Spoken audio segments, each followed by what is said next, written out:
안녕하세요. 허주원입니다.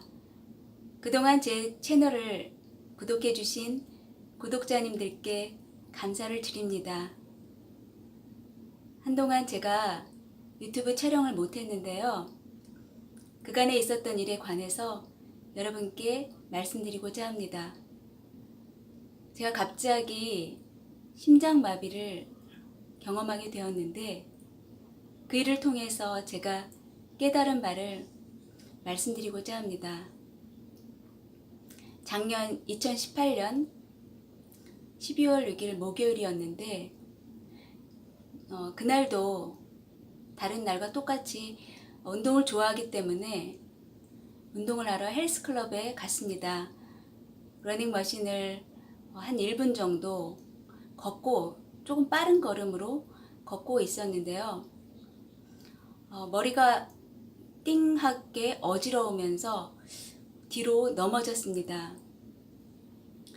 그러니까 헬스클럽에 계시는 트레이너의 도움으로 119를 급하게 불렀고 119를 타고 가는 도중이었는데 제가 한 마지막 말이 기억이 납니다.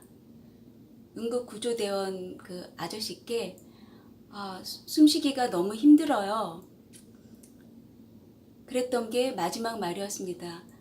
왜냐면 그 이후로는 의식이 없었기 때문에 열흘 동안 의식이 없었습니다. 앰뷸런스가 병원에 도착하고 나서 금방 저는 심정지가 왔고 심장마비가 됐습니다. 심폐소생술을 급하게 했는데 보통 심폐소생술을 하면서 갈비뼈가 부러지는 분들도 많이 계시다고 했습니다. 근데 저는 다행히 갈비뼈는 부러지지 않았지만 장기의 많은 출혈로 인해서 그 후에 좀 많이 힘들었습니다. 심장마비의 원인을 찾으려고 CT를 많이 찍었는데요. 머리, 심장 등 여러 부분을 찍었지만 다 정상이었기 때문에 원인이 무엇인가 찾다가 폐를 찍게 됐다고 했습니다. 폐를 찍어 보니까 폐에서 심장으로 가는 관이 2개의 관이 있는데요. 그 2개의 관이 혈전으로 95%나 급성으로 막힌 경우였습니다. 그렇기 때문에 심장으로 혈액이 공급이 되지 않았고 심장마비가 왔던 거죠. 의사 선생님은 2가지 방법밖에 없는데 첫 번째 방법은 약으로 혈전을 녹이는 거라고 했다고 하십니다. 그런데 이 방법은 혈전이 잘 녹지 않는 경우가 있기 때문에 어려움이 있었고요. 그것이 잘 안 되면 2번째 방법이 있는데 2번째 방법은 개복 수술을 해서 혈관에 있는 혈전을 다 제거하는 것입니다. 그런데 이 수술은 굉장히 위험하고 수술해서 혹시 성공을 한다고 해도 많은 합병증으로 인해서 굉장히 어려움이 있고 또 여러 가지 고통을 많이 받는다는 이야기가 있었습니다. 그래서 먼저 혈전을 약을 투여해서 녹이는 방법을 써보자고 하셨습니다. 약을 투여했는데 그 약이 녹는 동안에 에크모라는 기계를 달았습니다. 그런데 이 에크모라는 기계는 최신 장비이긴 한데요. 심장을 대신 뛰게 해주는 거죠. 이 기계가 뛰게 해주는 건데 문제는 이 기계가 저와 맞지 않으면 오작동이 나서 멈출 수 있습니다. 멈추게 되면 심장을 뛸 수가 없기 때문에 저는 사망에 이르는 것이고 그런 여러 가지 경우들을 생각하셨습니다. 그런데 이 에크모 기계는 또한 다른 문제점이 5일 동안밖에 달 수가 없습니다. 5일 안에 쇼부를 봐야 하는 거죠. 그래서 혈전을 녹이는 그 방법이 성공이 되어야 되는데 다행히 조금 녹았습니다. 그래서 저는 개복 수술은 하지 않게 되었는데요.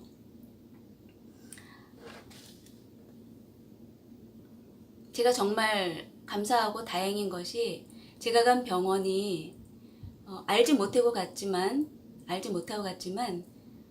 저를 담당하신 그 주치의 과장님이 폐에 관해서 굉장히 권위 있고 유명하신 선생님이셨습니다. 그래서 제가 또 살아난 이유가 되기도 하고요. 어쨌든 혈전이 조금씩 녹기 시작했는데 지금 생각해도 잘 모르겠는 것이 저는 이런 병에 관한 가족력이 있는 것도 아니고 건강검진하면 콜레스테롤 수치가 정상이고 고지혈증도 없고 담배를 핀 적도 없고 당뇨병도 없는데 왜 이 혈전이 갑자기 그 폐에 가는 그 두 관을 막을 정도로 급성으로 생겼는지 의사 선생님도 원인을 지금까지도 모르겠다고 하시더라고요.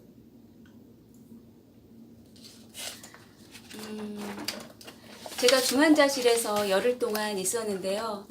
이 중환자실에서 있으면서 참 많은 경험을 하게 됐습니다. 중환자실에서는 한 이틀에 한두 명꼴로 사망자가 있었고 그 다른 사람의 그 죽음을 보면서 나도 죽을 수 있겠구나 이런 생각을 하면서 그것을 견디는 것도 사실 쉽지는 않았습니다. 의식 없이 또 이 기간 동안에 있다가 열흘 의식이 돌아왔을 때는 제가 나를 본 모습이 산소호흡기를 끼고 있는 것이었습니다. 이제는 장기적으로 자가호흡을 해야 했기 때문에 에크모는 이제 떼었고요. 의사 선생님께서 말씀하시길 산소 투입량을 줄이고 제 스스로 호흡을 해야 한다고 하셨습니다. 그런데 이 기간이 매우 고통스러웠습니다. 왜냐하면 몇 날 며칠을 숨을 헐떡거리면서 24시간을 제가 그 고통을 감내해야 했는데 어떤 방법이 없더라고요. 제가 혼자 호흡을 해야 했기 때문에 그 고통의 시간은 제가 감당해야 되는 시간이었습니다. 한 나흘 동안을 계속 잠을 못 자면서 숨을 쉬기가 너무 힘들어서 거기 계시는 간호사 선생님들께 어떻게 다른 방법이 없겠냐 했지만 그 어느 분도 저에게 방법이 없다고 참고 이걸 이기는 수밖에 없다고 하는데 그런 상태로 24시간을 참는 것이 너무나 고통스러웠습니다. 삶과 죽음이 정말 먼발치가 아니라 죽음이 바로 내 앞에 와 있다는 생각을 매일 밤, 매 순간 느껴야 했던 것이 지금 생각해도 많이 힘들었던 순간이었던 것 같고요. 눈을 감고 잠을 잘 수 없는 게 숨쉬기가 힘들기 때문에 눈을 감으면 이대로 죽을 것이라는 생각 때문에 잠을 잘 수가 없었습니다. 제가 한 4일, 5일을 그렇게 힘들어하는 것을 보시고 선생님께서 그러면 다른 방법을 찾아봐야 되겠다. 너무 힘들어하니까 다시 CT를 촬영해보자 하시고 CT 촬영을 했는데 폐에 물이 가득 차서 숨쉬기가 힘들다는 것을 발견하셨습니다. 그래서 그 부분에 꽂았던 관을 다시 빼서 다른 곳으로 그 물을 잘 뺄 수 있는 곳으로 다시 수술하셨습니다. 이 수술을 하신 후에 숨쉬기가 이전보다는 나아졌지만 그것도 잠깐이고요. 또 몇 시간 지나니까 비슷한 그런 그 어려움으로 제가 계속 숨쉬기가 힘든 상태가 되었습니다. 그렇게 한 7일을 고통을 감당했던 것 같아요. 이런 고비를 여러 번 넘긴 후부터 정말 눈에 보이진 않지만 조금씩 나아졌던 것 같습니다. 그리고 그 후에 미음을 먹을 정도로 이제 조금 좋아졌기 때문에 선생님께서 조금 있으면 일반 병실로 옮겨도 된다고 하셨는데, 지금은 제가 다 많이 좋아진 회복된 상태여서 이렇게 편하게 얘기할 수 있지만, 열흘 이상의 시간을 숨을 쉬지 못하면서 생가사를 기로에서 막 힘들어하던 그런 모습들이 지금도 생각하면 아찔합니다. 그 시간에 제가 많이 가장 생각했던 것은 이전에 평범한 일상이 참 귀한 시간이었고 그립다는 생각을 하게 됐습니다. 그리고 면회 시간이 중환자실이었기 때문에 하루에 2번 20분밖에 주어지지 않습니다. 그 시간에 가족들을 잠깐 볼 수밖에 없었는데요. 일주일은 의식이 없어서 가족들이 제 얼굴을 보고 그냥 돌아가는 정도였고, 일주일 후에 의식이 돌아온 다음에는 말을 할 수가 없었습니다. 아직 산소호흡기를 끼고 있기 때문에 말을 할 수 없었기 때문에 제가 가족들 손에 써서 제 생각과 제가 전달하고자 하는 말을 전달했습니다. 그런 어려움들이 많았고요. 그런데 그때마다 손에 쓰면서 제가 생각한 것이 보고 싶은 친구들, 지인들, 내게 연락해달라고 썼던 기억이 납니다. 이대로 생을 마감할 수도 있기 때문에 지금이라도 보고 싶다는 생각에 손에 써서 연락처를 알려주고 연락을 할 수 있도록 제가 가족들에게 얘기했습니다. 이런 과정에서 얼마나 죽음이 임박하고 평상시에는 건강하다고 자부했기 때문에 한 번도 죽음에 관해서나 내가 건강이 좋지 않을 것이다 라는 생각을 안 해서 그런지 그 시간에는 굉장히 간절하더라고요. 내가 보고 싶은 사람들 얼굴을 보고 싶지만 볼 수 없었고, 말을 하고 싶지만 말을 할 수 없었고, 사랑한다고 말하고 싶어도 할 수 없는 그 상황들에서 이전에 말을 하고 또 보고 싶은 사람들을 볼 수 있었던 순간들이 제겐 얼마나 소중한 시간들이었는지 다시 한번 생각하는 순간들이었습니다. 미음을 먹고 이제 일반 병실에 왔는데요. 또 다른 복병이 저를 기다리고 있었습니다.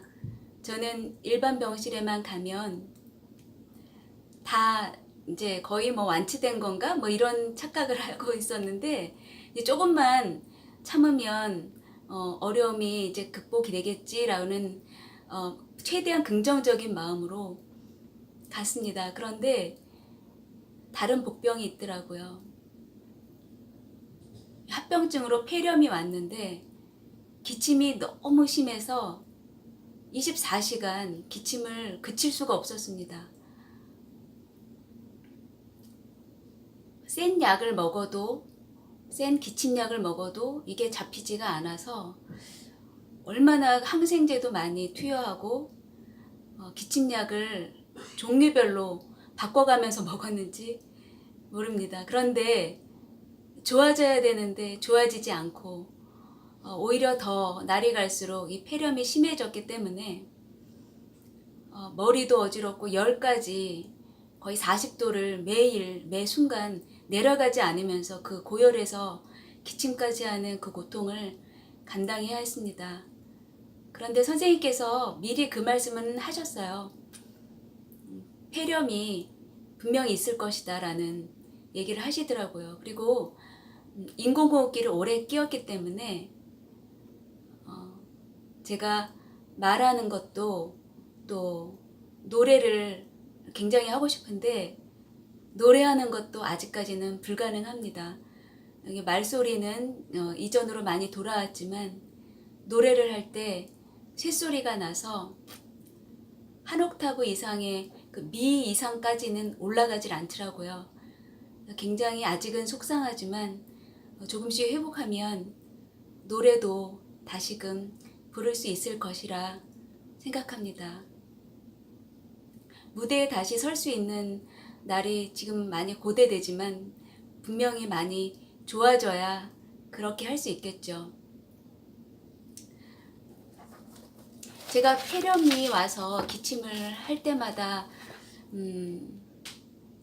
떠올린 말이 있었습니다. 그것이 무엇이냐면 중환자실에서 저에게 굉장히 도움을 많이 주셨던 간호사님이 마지막 떠날 때 제게 그 말씀을 하시더라고요.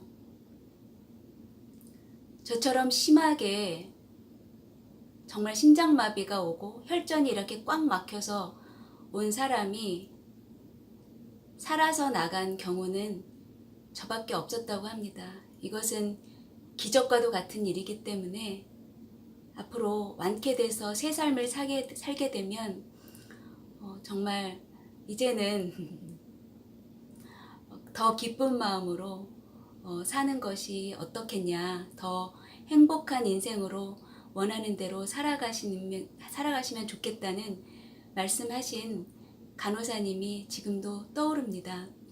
제가 그분의 말씀을 기억하면서 기침이 나서 정말 어떻게 할 수 없을 때마다 나는 살 수 있어. 기적 같은 일을 경험했잖아. 심장마비가 왔지만 그 모든 일들이 다 잘 이루어졌고 잘 치료가 100% 다 잘 돼서 기적같이 다 돼서 여기까지 왔는데 이제 이 폐렴 하나 내가 감당하지 못한다면 안 될 거라는 생각이 들어서 더 긍정적으로 생각하고 감사하는 마음으로 이 어려움의 시간들을 잘 극복해야겠다는 생각을 하게 됐습니다.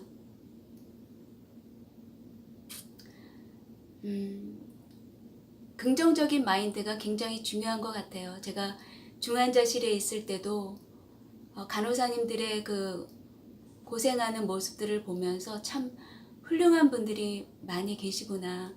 이 세상에는 이렇게 보이지 않는 곳에서 희생하고 열심히 사시는 분들이 계시구나 라는 생각을 하게 됐습니다.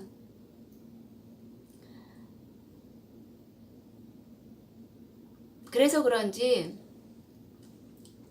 힘들 때마다 긍정적인 생각을 하면서 잘 극복할 수 있었던 것 같고요. 떠날 때도 정말 친한 친구처럼 오래전부터 알아왔던 것처럼 그 간호사님들과 좋은 만남으로 헤어졌습니다. 그리고 일반 병실에 와서도 감사하는 마음이 항상 있기 때문에 그런지 제 마음에 항상 기쁨이 넘쳤고요. 내가 죽을 수밖에 없었는데 살았다고 생각하니까 힘든 일이 전혀 힘들게 느껴지지 않았고 모든 것이 다 감사할 것과 기뻐할 일들 뿐이라는 생각을 하게 됐습니다.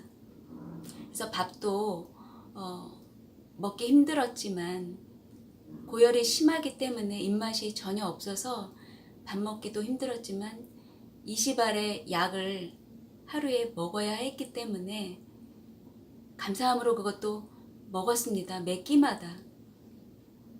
그랬기 때문에 좀 더 회복이 빠르지 않았나 생각이 되고요. 일반 병실에서 사실 한 달 더 입원해야 된다고, 2달은 있어야 된다, 의사 선생님께서 말씀하셨는데, 제가 회복 속도가 빠른 것을 보시고 검사 결과 확인을 해보신 다음에 모든 것이 이제 정상 수치로 돌아와서 퇴원을 해도 좋다는 말씀을 하셨습니다. 그래서 한 달 더 입원하는 것은 이제 아니고 한 달만 입원하고 제가 퇴원을 했습니다. 평상시 건강에 대해서는 제가 제 스스로 저 혼자 누구에게 뭐 얘기한다기보다 제 스스로 자부하는 면이 있었는데, 이번 일로 인해서 건강한 사람도 이렇게 갑작스럽게 심장마비가 올 수 있고 또 죽음을 경험할 수도 있겠구나. 제가 경험한 바로는 죽음이 멀지 않았습니다. 바로 앞에 있는 정말 종이 하나 차이가 아니었을까라는 생각을 했는데, 왜냐하면 제가 숨쉬기가 너무 힘들었기 때문에 조금만 제가 숨을 안 쉬었으면 아마 저도 사망을 했겠죠. 그런 것을 보았을 때 정말 죽음이 살아있다고 하지만 가까이 와 있었다라는 생각을 지금도 하게 됩니다. 죽을 고비를 여러 번 넘기면서 생각한 것은 제게 주어진 삶이 너무 소중하다라는 생각을 하게 됐고요. 평상시에 제가 부모님이나 이렇게 가족들에게 사랑한다는 말을 많이 못한 것에 대해서 다시 한번 생각하게 됐습니다.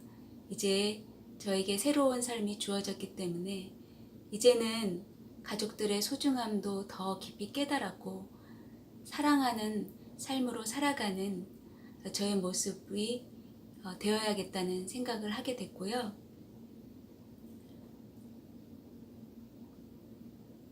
이런 생각을 또 하게 된 것은 아까도 말씀드리긴 했지만 의식이 없었기 때문에 생사의 기로에 있어도 가족이나 친구에게 마지막 인사조차 하지 못하고 갈 수도 있고, 이것이 얼마나 불행인가라는 생각을 했기 때문입니다. 열흘이 지난 후 의식이 돌아오고 가족을 알아볼 수 있게 됐을 때 기쁨은 말로 표현할 수 없죠. 그래서 나를 아끼고 사랑하는 가족과 친구들에게 앞으로 더 잘하고 더 행복하고 긍정적인 삶으로 제게 주어진 시간들을 채워나가야 되겠다는 생각을 하게 됐습니다. 여러분, 제가 살아서 이렇게 다시 여러분 만나게 된 것 너무 감사하고 행복하고 기쁘고요.